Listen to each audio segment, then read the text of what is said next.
Merdeka belajar wujud yang nyata.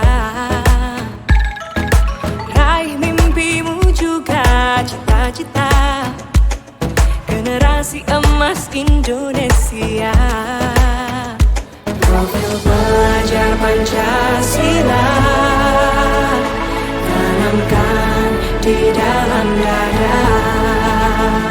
Profil pelajar Pancasila, cerdas berkarakter itu kita. Halo teman-teman, selamat datang di podcast Calon Guru Masa Depan, di mana podcast ini akan membahas terkait isu pendidikan. Kita tahu semua bahwa isu pendidikan merupakan salah satu tombak utama dalam memajukan semua bangsa. Tanpa pendidikan, mungkin kita semua tidak akan berkembang. Karena pendidikan ini seperti alat survive atau media beradaptasi agar tidak punah. Setiap harinya pendidikan mengalami banyak perubahan dinamis. Semakin maju pendidikan, semakin maju pula sebuah negara. Agar terus mengalami perkembangan yang baik, pendidikan perlu terus diusut dan dievaluasi secara bersama. Ini bukan sekedar tugas kementerian, tetapi itu adalah tugas kita semua. Banyak sekali cara untuk mengevaluasi, mengkritisi, mendistribusikan, mereview sebuah sistem pendidikan, salah satunya melalui podcast ini. Saya Ardiman, Saya Nisyafuddin. selaku host di episode hari ini, kita akan membahas pemahaman peserta didik dan pembelajarannya. Saya sangat antusias untuk berbicara tentang pemahaman peserta didik dan pembelajarannya karena memberikan pandangan tentang bagaimana mereka menerima dan memproses informasi. Ini membantu pendidikan dalam merancang strategi pengajaran yang efektif dan relevan. Selain itu, dengan memahami bagaimana peserta didik belajar, kita bisa membantu mereka mengatasi hambatan belajar dan memaksimalkan potensi mereka. Jadi bisa dibilang mempelajari hal ini adalah fondasi dalam pengajaran yang sukses. Hari ini kita dalam tamu spesial yang akan berbicara tentang pemahaman peserta didik dan pembelajarannya. Tamu kita adalah Nurul Fahmi SPD, Nikmatul Aliyah Fajri Utara SPD, dan yang terakhir Huria Maisara SPD. Selamat datang Ibu. Terima kasih. Tamu kita ini adalah mahasiswa PPG calon guru dari Universitas Muhammadiyah Makassar. Terima kasih telah meluangkan waktunya untuk sharing session hari ini terkait pemahaman peserta didik dan pembelajarannya. Senang sekali, terima kasih telah mengundang kami bergabung dan kami tidak sabar untuk membicarakan topik yang sangat luar biasa ini. Oh iya, bagaimana kegiatan perkuliahan Anda? Masih semangat kan kerja LMS-nya? Alhamdulillah masih semangat dan harus tetap semangat. Semangat. Baik, kita akan masuk ke topik pembahasan hari ini yang telah ditunggu-tunggu oleh para penonton podcast calon guru masa depan. Apakah kegiatan belajar yang dilakukan oleh guru di kelas sudah sesuai dengan latar belakang, perkembangan dan kesiapan peserta didik? Sejauh yang sudah kami amati, guru sudah menerapkan pembelajaran sesuai dengan latar belakang masing-masing siswa. Seperti guru menjelaskan contoh norma agama sesuai dengan keyakinan masing-masing siswa. Nah, untuk kesiapannya bisa dilihat dari antusiasnya siswa dalam menjawab pertanyaan yang diberikan oleh guru. Nah, bagaimana dengan perkembangan peserta didik? Perkembangan peserta didik dapat kita lihat dari bagaimana siswa menyelesaikan tugas yang diberikan oleh guru, lalu mempresentasikannya di depan kelas sesuai dengan gaya belajar mereka masing-masing. Jadi ada siswa yang menuliskan jawabannya secara langsung di papan tulis, ada yang membacakannya secara langsung, dan ada siswa yang mempraktekkan. Oh, jadi terdapat kesesuaian antara latar belakang perkembangan dari sebuah peserta didik dalam kegiatan belajar yang dilakukan oleh guru. Ya, ketiga hal ini saling berkaitan antar satu sama lain. agar proses pembelajaran berfokus pada peserta didik, ada tidak hal-hal yang harus dipertimbangkan oleh guru saat membuat perencanaan pembelajaran? Iya, ada beberapa hal yang perlu dipertimbangkan oleh guru dalam merancang pembelajaran agar proses pembelajaran berfokus pada peserta didik. Nah, tentunya yang pertama yaitu tujuan pembelajaran. Dalam hal ini, guru harus menetapkan tujuan pembelajaran yang sesuai dengan kemampuan, kebutuhan, serta minat peserta didik. Dan yang kedua, mengenali latar belakang dan kebutuhan peserta didik. Nah, dengan memahami kebutuhan peserta didik, guru dapat membantu peserta didik dalam memahami dan menguasai materi pelajaran. Dan yang ketiga, pendekatan pembelajaran. Nah, guru harus memiliki pendekatan pembelajaran yang sesuai dengan karakteristik peserta didik. Nah, dalam hal ini dapat membantu peserta didik dalam memahami dan menguasai materi pelajaran dengan baik. Baik, saya akan menambahkan jawaban dari Saudari Tari terkait hal-hal apa yang harus dipersiapkan oleh seorang guru untuk membuat atau merancang proses pembelajaran. Tentunya guru harus menentukan yang namanya asesmen. Asesmen ini adalah sebuah penilaian.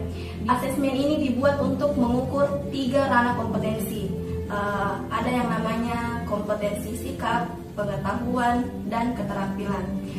Selanjutnya, guru juga harus menentukan yang namanya kegiatan pembelajaran dengan menggunakan beragam metode, model, dan strategi pembelajaran. Ternyata menjadi guru tidak gampang ya teman-teman. Ya, betul sekali. Karena banyak hal-hal yang harus dipersiapkan sebelum memulai kegiatan belajar. Nah, saya akan bertanya ke Saudari Huria, apakah proses pembelajaran di kelas sudah sesuai dengan tahapan perkembangan peserta didik? Nah, sejauh proses pembelajaran yang saya amati, pembelajaran di kelas sudah sesuai dengan perkembangan peserta didik, di mana dalam proses pembelajaran, guru menerapkan berbagai pembelajaran yang bervariasi. Seperti yang pertama, guru memberikan papan permainan atau game board, di mana siswa bisa menuliskan jawabannya di papan tulis.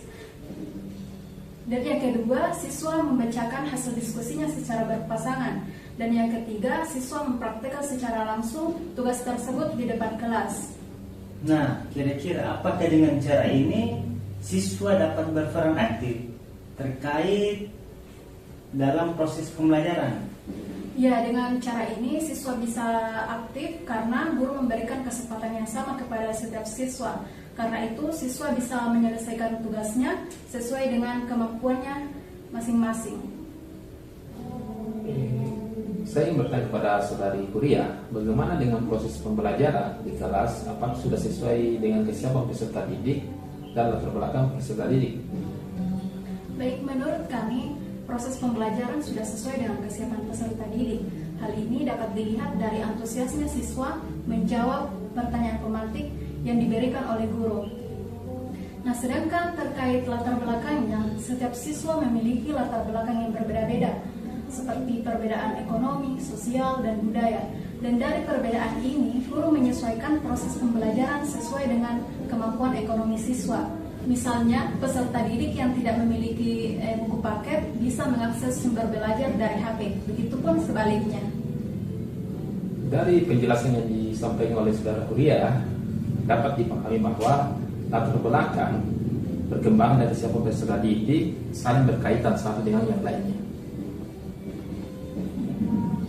Nah, sesi selanjutnya menarik untuk didiskusikan lebih lanjut karena terkait dengan materi hubungan antara mata kuliah, pemahaman peserta didik dan pembelajarannya dengan pembelajaran berdiferensiasi, filosofi pendidikan Indonesia, dan prinsip pengajaran dan asesmen.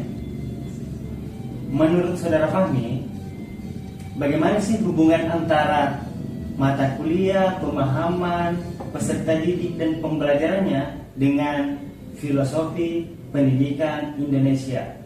Baik, mata kuliah pemahaman peserta didik dan pembelajarannya sangat berkaitan dengan materi atau mata kuliah filosofi pendidikan Indonesia. Karena keduanya berfokus pada bagaimana peserta didik belajar dan berkembang.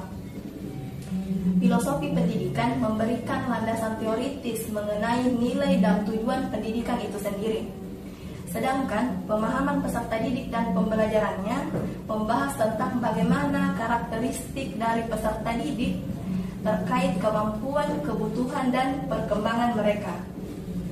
Nah, untuk menciptakan lingkungan belajar yang lebih inklusif dan efektif, guru harus menyesuaikan pendekatan mereka dalam mengajar agar sesuai dengan kebutuhan dan tantangan yang dihadapi oleh siswa. Oke, saya sekarang beralih kepada Saudara Tari. Menurut Saudara Tari, ada tidak keterkaitan hubungan antara mata kuliah pemahaman peserta didik dan pembelajarannya dengan pembelajaran berdiferensiasi? Menurut Tomlinson, pembelajaran berdiferensiasi merupakan usaha untuk menyesuaikan proses pembelajaran di dalam kelas sesuai dengan kebutuhan peserta didik sebagai individu. Nah, pembelajaran berdiferensiasi sangat erat kaitannya dengan pemahaman peserta didik karena memenuhi kebutuhan peserta didik yang beragam. Dengan memahami bagaimana peserta didik untuk memproses informasi, guru bisa mengadaptasi metode dengan pembelajaran dengan sesuai dengan gaya belajar, tingkat pemahaman, dan kebutuhan mereka. Nah, peserta didik dapat diberikan kesempatan yang sama untuk berkembang dan berhasil sesuai dengan potensi mereka. Nah, kalau begitu, ada tidak strategi dari pembelajaran berdiferensiasi yang dapat membantu pemahaman peserta didik? Iya, ada. Strategi dilakukan dalam 3 bentuk. Yang pertama itu diferensiasi konten. Dalam hal ini, guru mampu menyesuaikan materi pelajaran sesuai dengan kebutuhan peserta didik. Misalnya kesiapan, minat, dan kebutuhan peserta didik. Dan yang kedua yaitu diferensiasi proses. Dalam hal ini, guru dapat menyesuaikan materi pelajaran dan memberikan instruksi kepada peserta didik. Misalnya mengacu pada gaya belajar mereka.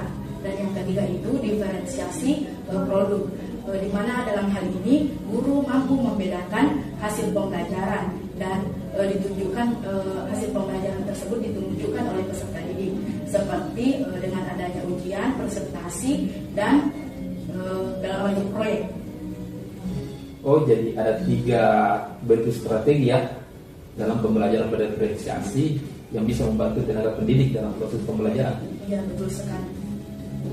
Nah, dalam proses pembelajaran tidak kalah penting juga mempelajari hubungan antara prinsip pengajaran dan asesmen dengan pemahaman peserta didik dan pembelajarannya. Nah, kira-kira menurut Saudari Huria, bagaimana sih hubungan antara 2 mata kuliah tersebut? Hubungan antara mata kuliah pemahaman peserta didik dan pembelajaran dengan prinsip pengajaran asesmen sangatlah erat, di mana pemahaman peserta didik membantu guru mengenali karakteristik siswa, kebutuhan, dan gaya belajar, di mana hal ini merupakan fondasi dasar untuk merancang strategi pembelajaran yang efektif. Sementara asesmen itu sendiri memberikan pedoman tentang bagaimana menyampaikan materi secara efektif, dan asesmen juga berfungsi untuk mengevaluasi pemahaman serta kemajuan siswa. Nah, dengan memahami peserta didik, seorang guru dapat memilih metode pengajaran dan asesmen yang sesuai, sehingga proses belajar menjadi relevan dan juga bermanfaat bagi setiap siswa. Kira-kira seperti itu, Pak. Wah, jawaban yang sangat menarik, tapi sayangnya kita kehabisan waktu, teman-teman. Terima kasih banyak atas waktunya di podcast hari ini. Sangat menarik, menyenangkan mengobrol dengan saudari terkait pemahaman peserta didik dan pembelajarannya. Terima kasih telah mengundang kami. Senang sekali bisa bergabung di podcast Calon Guru Masa Depan. Semoga apa yang kita bahas hari ini bermanfaat bagi para penonton podcast Calon Guru Masa Depan.